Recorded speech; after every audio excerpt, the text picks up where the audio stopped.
Ce concert, je n'avais pas trop envie d'y aller. Le programme n'était pas très intéressant, c'était des extraits d'opéra américain avec une chanteuse américaine que personne ne connaissait. Et puis au dernier moment, j'ai donc décidé d'y aller tout de même. Et on a entendu des airs d'opéra, une chanteuse accompagnée par un orchestre. C'était l'Orchestre instrumental de Paris, dirigé par John Nelson. Et à un moment donné, il y a eu un air extrait de l'opéra Le Consul de Menotti. Et cet air, c'est le fameux air Papers, Papers, où la dame raconte qu'on lui demande de fournir des papiers. Enfin, elle raconte un petit peu la difficulté côté kafkaïen des démarches administratives qu'elle doit accomplir.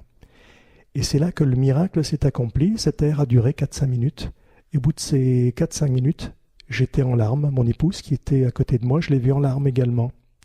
Et j'ai vu d'autres personnes assises près de moi dans cette église Saint-Matthieu à Colmar, qui étaient aussi dans des dispositions où on voyait que l'émotion était très forte.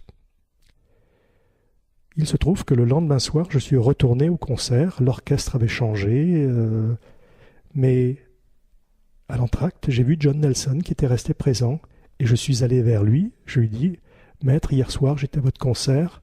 Votre chanteuse a livré un numéro extraordinaire, notamment dans Saint-Terre, Pays Basque. » Il me répond « Oui, j'étais moi-même étonné. Rien à la répétition générale ne laissait prévoir qu'elle chanterait de cette façon-là. Mais je vais vous faire une confidence.